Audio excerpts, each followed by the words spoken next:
शुभ प्रभात। दैनिक जागरण के महत्वपूर्ण खबर में आप सभी का स्वागत है। आज हम बात करेंगे दैनिक जागरण के कुछ महत्वपूर्ण खबरों के बारे में। साथ ही एक यूपीएससी जो विगत वर्ष पूछा गया प्रश्न है उस पर भी चर्चा करेंगे। याद रखिएगा, दैनिक जागरण का राष्ट्रीय संस्करण है। इसमें आप लोग को वही खबरें मिलेंगी जो आपके परीक्षा के पॉइंट ऑफ व्यू से इंपॉर्टेंट होगी। आशा करती हूँ कि आप लोग को यह खबर अच्छी लगे। अगर खबर अच्छी लगे तो कृपया चैनल को लाइक शेयर सब्सक्राइब जरूर करें। धन्यवाद। तो चलिए देखते हैं आज की क्या खास खबरें, उन्हें हम एक एक करके देख लेते हैं। खबर की तरफ आगे बढ़ने से पहले हम प्रश्न को देखेंगे, उसके बाद हम खबरों को एक एक करके देख लेंगे। तो आइए देखते हैं आज का प्रश्न क्या है। ये सिविल सेवा परीक्षा विगत वर्ष 2009 का प्रश्न है। प्रश्न है, केसर मसाला बनाने में पौधे के निम्नलिखित में से किस भाग का प्रयोग किया जाता है। इसमें नीचे इसके कुछ विकल्प दिए हुए हैं। पहला विकल्प है पत्ता, दूसरा है पंखुड़ी, तीसरा है फूलों की पंखुड़ी का भाग, चौथा है वार्तिकाग्र। तो आप लोग से अनुरोध है कि आप लोग इसका आंसर कमेंट बॉक्स में जरूर बताएं और इस क्वेश्चन का फुल एनालाइज हम वीडियो के लास्ट में जरूर करेंगे। अगर आप लोग को इसकी पूरी जानकारी चाहिए तो आप लोग वीडियो को लास्ट तक जरूर देखें। तो चलिए देखते हैं आज की क्या खास खबर, उन्हें हम एक एक करके देख लेते हैं। गगनयान से अंतरिक्ष में जाएंगे 4 भारतीय। प्रधानमंत्री मोदी ने घोषित की अंतरिक्ष में मानव मिशन पे जाने वाले यात्रियों का नाम।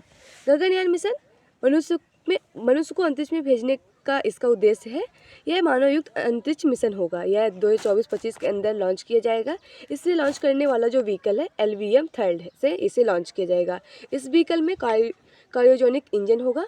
तो आप लोग बस इतना याद रखिए, क्योंकि आपके परीक्षा पॉइंट से ये काफ़ी इंपॉर्टेंट टॉपिक होता है गगनयान मिशन। तो आप लोग से जरूर याद रखिए। अब आप लोग को ये भी बता देगा कौन से व्हीकल्स लॉन्च किया गया और मानव गगनयान मिशन क्या है, इसे कब लॉन्च किया जाएगा, ये तो सब लोग आप लोग को पता होगा। और इसमें ये भी पता होगा क्रायोजेनिक जो इंजन है ये लगा है, लेकिन क्रायोजेनिक जो इंजन है उसका नाम क्या है इसे आप लोग जरूर याद रखिए, क्योंकि आपके परीक्षा पॉइंट से बहुत ही इंपॉर्टेंट है। और इस व्हीकल में क्रायोजेनिक इंजन जो होगा, इस क्रायोजेनिक इंजन का नाम है CE-20। CE का मतलब होता है, C का मतलब होता है क्रायोजेनिक और E का मतलब है इंजन और इसका 20 नाम है, जिसे भी आप लोग जानते रहिए। इसे लॉन्च करने वाला इसरो है। आप से पूछ सकते हैं कि इसे कौन लॉन्च करेगा, तो आप बताइए इसे लॉन्च करने वाला इसरो है। और अभी हाल ही में इसमें 4 पायलट नामों की घोषणा हो चुकी है कि इसमें 4 नाम कौन कौन से होने वाले हैं जो इनके माध्यम से स्पेस में जाएंगे। अभी हाल ही में ये हमारे प्रधानमंत्री नरेंद्र मोदी जी ने इन 4 पायलटों के नाम की घोषणा तिरुवनंतपुरम में की है, क्योंकि यहाँ VSSC का मुख्य केंद्र है। VSSC यानी विक्रम साराभाई स्पेस सेंटर की बात हो रही है। यह 4 नाम जो है, इनमें से तो 3 ग्रुप कैप्टन है और 1 विंग कमांडर है, जिसे भी आप लोग जानते रहिए। विंग कमांडर सुधांशु शुक्ला है और ये सभी शामिल हैं। इनके अंदर जो शामिल है, पहले है ग्रुप कैप्टन प्रशांत वाला कृष्णन, और दूसरे अजीत कृष्णन और तीसरे अंगद प्रताप। अभी हाल ही में इन सभी को अंतरिक्ष यात्री पंख जो है इस सम्मान से सम्मानित भी किया है। तो आशा करती हूँ मेरे द्वारा बताया गया गगनयान मिशन जो है उसके बारे में जो जितनी भी जानकारी है, कौन से व्हीकल्स लॉन्च किया जा रहा है और व्हीकल का जो ये क्रायोजेनिक इंजन है इसका नाम क्या है और किस जगह से लॉन्च किया जा रहा है। 2024-25 में ये लॉन्च होगा, 2024 के लास्ट में, और 25 तक इसे लॉन्च किया जाएगा। और इसकी घोषणा कहाँ होगी, 4 पायलटों के नाम क्या है, इसे आप लोग अच्छी तरह से नोट कर लीजिए, जो आपके परीक्षा के पॉइंट ऑफ व्यू से काफ़ी इंपॉर्टेंट है। इस मिशन की जिम्मेदारी ललितांबिका कि इनके हाथों में सौंपी गई है। इसे आप लोग जरूर याद रखिए, क्योंकि इसमें यह एक लेडीज़ यानी एक स्त्री है, जिसे भी आप लोग जरूर जानते रहिए, क्योंकि ये बहुत ही इंपॉर्टेंट हो सकता है। क्योंकि इसमें जितने भी पुरुष हो उसमें से अगर एक स्त्री इसमें काम करती है तो काफ़ी इंपॉर्टेंट हो जाता है, आपके परीक्षा पॉइंट भी से काफ़ी इंपॉर्टेंट है। जिससे भी आप लोग याद रखें, जो इस मिशन की गगनयान मिशन है उसकी जिम्मेदारी ललितांबिका इनके हाथों में सौंपी गई है। अब आप लोग ये बताइए, क्योंकि जो ये गगनयान मिशन है वो LVM 3 से लॉन्च किया जाएगा। इससे पहले जो भी अंतरिक्ष में लॉन्च किए गए, जैसे चंद्रयान 3 है ये LVM 3 से लॉन्च किया गया है। आदित्य L1 है ये PSLV 57 से लॉन्च किया गया है। तो आप लोग ये बताइए GSAT और GSAT-29 और एक्सपोर्ट किससे लॉन्च किया गया है, कौन से व्हीकल से इसे लॉन्च किया गया है, इसे आप लोग कमेंट बॉक्स में जरूर बताएं। प्रधानमंत्री बोले इस बार मिशन का समय हमारा होगा और काउंट डाउन भी, यहाँ तक कि रॉकेट भी हमारा ही होगा। भाजपा की जीत से संकट में सख्खू सरकार, अभिषेक मनु सिंघवी पर भारी पड़े हर्ष महाजन। पूर्ण बहुमत होने के बावजूद हारी कांग्रेस, क्रॉस वोटिंग से सार्वजनिक किया पार्टी का असंतोष। हिमाचल की 68 सदस्यों वाली विधानसभा में 34 वोट पाने के बाद भी पर्ची में का हुआ निर्णय। आपको याद है अभी हिमाचल प्रदेश में राज्यसभा का चुनाव हुआ है। राज्यसभा में 3 सीटें हैं विधानसभा की, जिसे भी आप लोग जानते रहिए। और विधानसभा में जो कांग्रेस पार्टी है, कांग्रेस की सरकार, उसमें उसके 40 विधेयक है और जो भाजपा है उसके केवल 34 है। फिर भी भाजपा उसमें जीत हासिल की, उसी पे लेकर ये चर्चाएं चल रही हैं। अगर हम हिमाचल प्रदेश की बात करें तो हिमाचल प्रदेश उत्तर पश्चिमी भारत में स्थित एक राज्य है। इसकी सीमा 2 केंद्र शासित प्रदेश और 4 राज्यों से लगती है। 2 केंद्र शासित प्रदेश में जम्मू कश्मीर लद्दाख है और राज्यों में पंजाब, हरियाणा, उत्तर प्रदेश, उत्तराखंड है। हिमाचल प्रदेश 25 जनवरी 1971 को भारत का 18वां राज्य बना था। इसकी राजधानी शिमला है। यहाँ लोकसभा में 4 सीट, राज्यसभा में 3 सीट और विधानसभा में 68 सीटें आपको देखने को मिलेगी। और वर्तमान में इसके सीएम कौन है, इसे आप लोग कमेंट बॉक्स में जरूर बताएं। चुनाव की घोषणा से पूर्व कभी भी लागू हो सकता है CAA पूरी प्रक्रिया होगी ऑनलाइन। आवेदन के लिए पोर्टल बनाकर तैयार। CAA से जुड़े सभी नियम तैयार कभी भी हो सकते हैं अधिसूचित।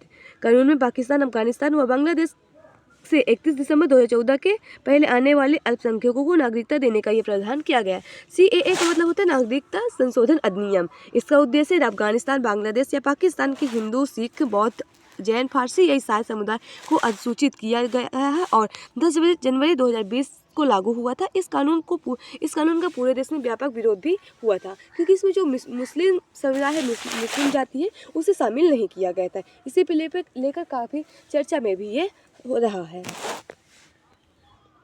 यहाँ आप लोग को राष्ट्रीय आधार से जुड़ी खबरें मिल जाएंगी, इसे भी आप लोग देखते रहिए। भारत के अंतरिक्ष कार्यक्रम में है महिलाओं की अहम भूमिका। प्रधानमंत्री नरेंद्र मोदी। महिला विज्ञानियों की किसी भी परियोजना की कल्पना नहीं की जा सकती। अंतरिक्ष विज्ञान सिर्फ रॉकेट साइंस ही नहीं बल्कि यह सबसे बड़ा सामाजिक विज्ञान भी है, इसे भी आप लोग जानते रहिए।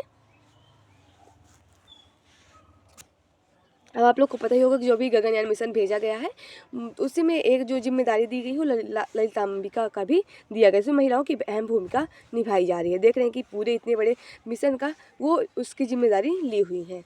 और जो इसमें से 4 जो पायलट हैं उनके नाम जो घोषित किए गए हैं, यहाँ पास कुछ उनकी जानकारी दी है, इसे भी आप लोग जरूर पढ़ लीजिएगा। स्वदेशी में निर्मित मॉड्यूलर पुल सेना में शामिल। मॉड्यूलर पुल को आधुनिक सैन्य उपकरणों के साथ किया गया था विकसित। यह भारत को कौशल और रक्षा क्षेत्र में देश की आत्मनिर्भरता को दिखाएगा। LNDT का किया गया है अनुबंध। स्वदेशी रूप से डिजाइन और निर्मित मॉड्यूलर पुल मंगलवार को भारतीय सेना में शामिल किया गया। यह कदम से इंजीनियर्स और ब्रिजिंग क्षमता को बढ़ाएगा। इससे रक्षा अनुसंधान एवं विकास संगठन DRDO ने लॉर्ड्स एंड ट्रूबो के साथ मिलकर स्वदेशी रूप से डिजाइन किया गया है। उच्च शिक्षण संस्थान में मेरा पहला वोट देश के लिए अभियान आज से शुरू होगा। शिक्षा मंत्री धर्मेंद्र प्रधान ने युवाओं और पहली बार वोट के लिए बीच वोटिंग के प्रति जागरूक बढ़ाने के दिए हैं निर्देश।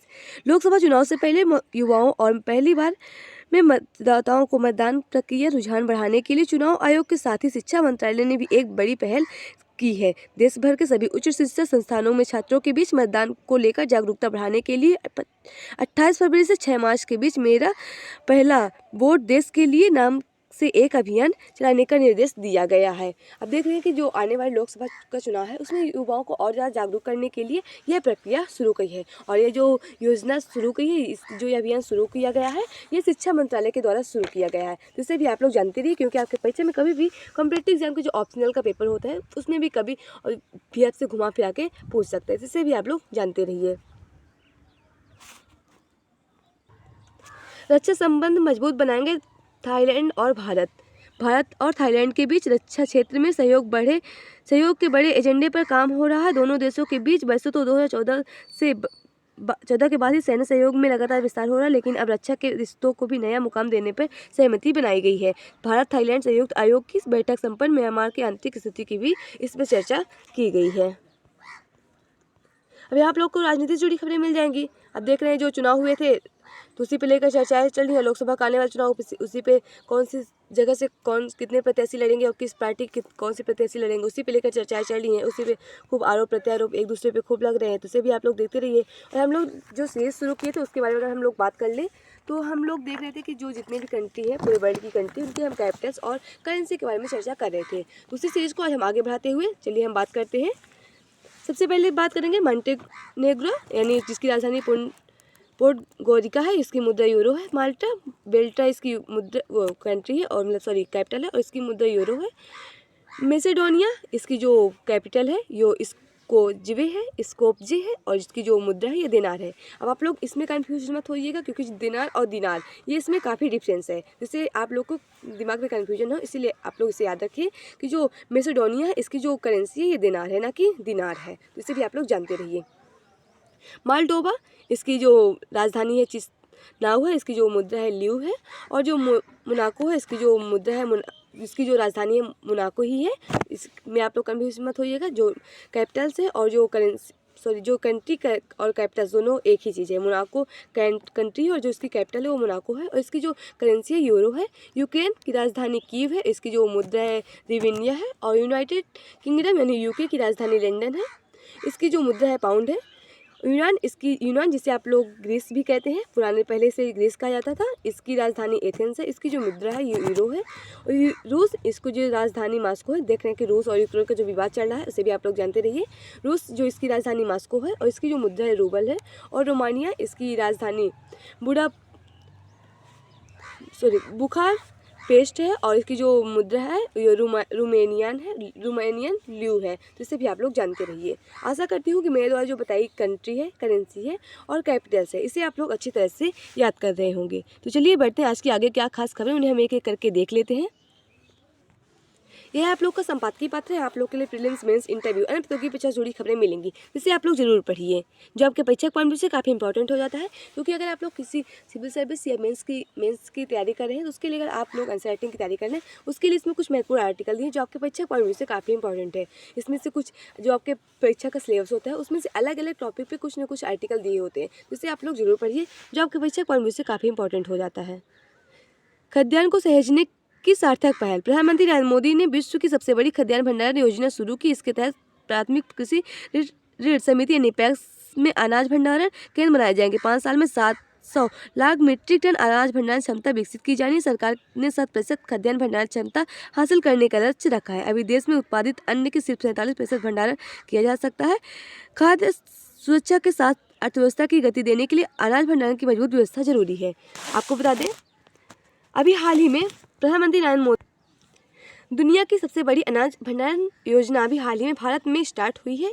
इसे मोदी जी ने लॉन्च किया। इसे भारत मंडपम में लॉन्च किया गया। भारत मंडपम एक ऐसा स्थान है जहाँ G20 जो जब 2023 से भारत जिसका अध्यक्षता किया था G20 शिखर सम्मेलन, ग्रुप ऑफ 20 की बात हो रही है, उसकी अध्यक्षता भारत मंडपम ही हुई थी, उसका शिखर सम्मेलन वहीं पास इसे भी लॉन्च किया गया है। तो इसे भी आप लोग जानते रहिए, भारत मंडपम से लॉन्च किया गया। यह योजना सहकार से समृद्धि के तहत शुरू हुई है। यह 700 लाख मीट्रिक टन भंडारण की क्षमता का स्टॉक हो सकता है। अगले 5 वर्षों के लिए यह योजना शुरू किया गया है, तो इसे भी आप लोग जानते रहिए। खुद को विकसित भारत के लक्ष्य से जोड़े उद्योग। वित्त मंत्री ने कहा, विकसित भारत का मतलब देश के हर नागरिक को बेहतर जीवन का अवसर देना है। अब देख रहे हैं जो 2047 तक विकसित भारत का चल रहा है ना, उसी पे लेकर चर्चाएं चल रही हैं। सभी क्षेत्रों में सभी चीज़ को जोड़ने की बातें हो रही हैं। यहाँ आप लोग को अंतर्राष्ट्रीय से जुड़ी खबरें मिल जाएंगी, इसे आप लोग जरूर पढ़िए। बंधक समझौता हुआ तो रमजान में रहेगा संघर्ष विराम। अमेरिकी राष्ट्रपति ने कहा, गाजा में लड़ाई रोकने के लिए तैयार हो जाएगा इजराइल।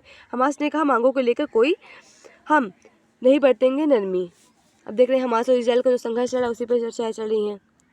यूक्रेन संघर्ष न सुलझा पाने पर भारत ने उठाया सुरक्षा परिषद पर सवाल।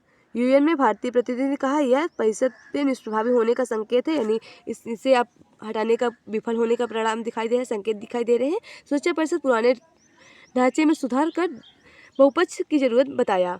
अब यूएन की बात हो रही है, यूएन यानी यूनाइटेड नेशन की बात हो रही है, संयुक्त परिषद, यानी इसकी स्थापना 24 अक्टूबर 1945 में हुई थी। इसका मुख्यालय न्यूयॉर्क में आपको देखने को मिलेगा, न्यूयॉर्क USA में। यहाँ आपको खेल से जुड़ी खबरें मिल जाएंगी। RCB की जीत से चमकी कप्तान मंदाना। RCB ने बेंगलुरु में हुए महिला प्रीमियर लीग के 5वें मैच में गुजरात जायंट्स को एक तरफा अंदाज में हराते हुए लगातार दूसरी जीत की है। इस जीत के साथ ही टीम अंक तालिका में शीर्ष स्थान पर पहुंच गई है। देख रहे हैं ना, महिला का जो IPL चल रहा है, उसी पे बात चल रही है। यहाँ आपको परीक्षा के फॉर्मेट से चंद्रयान से जुड़ी खबरें मिलेंगी, तो इसे आप लोग जरूर पढ़िए। देश को विज्ञान का पहला नोबेल पुरस्कार दिलाने वाले रमन इफेक्ट की खोज हुई। 1928 में आजी विज्ञानी सीवी रमन ने रमन इफेक्ट की खोज कर बताया, जब किसी पारदर्शी वस्तु के बीच प्रकाश की किरण गुजरती तो उसे वेवलेंथ यानी तरंगदैर्घ्य में बदल दिया जाता। यह आज भी दुनिया के हर लैब्स में इस्तेमाल किया जाता है। इसकी खोज 1930 में इस खोज के लिए उन्हें 1930 में नोबेल पुरस्कार भी दिया गया था। न्यूजीलैंड में सबसे बड़े प्राचीन पेंगुइन की जीवाश्म की खोज हुई। 2012 में आज ही न्यूजीलैंड से ज्ञात सबसे बड़े पेंगुइन पक्षी 2.7 करोड़ वर्ष पुराना जीवाश्म मिला था। यह ग्रेनवेनी प्रजाति का पेंगुइन था। लगभग 5 फीट की ऊंचाई वाले इस पेंगुइन का वजन 60 किलो था। आज के पेंगुइन की तुलना में इसकी चोंच काफ़ी लंबी थी। यहाँ आपको मूवी से जुड़ी खबरें मिल जाएंगी। अगर इंटरेस्ट पड़ी ना हो तो कोई बात ही नहीं। तो आज की खबरें समाप्त होती है। आशा करती हूँ कि आप लोग को यह खबर अच्छी लगे। अगर खबर अच्छी लगे तो कृपया चैनल को लाइक शेयर सब्सक्राइब जरूर करें। अगर आप लोग के पास कोई सुझाव है तो भी आप लोग हमसे साझा कर सकते हैं। तो चलिए देखते हैं आज का जो प्रश्न था उसका हम लोग विश्लेषण देख लेते हैं।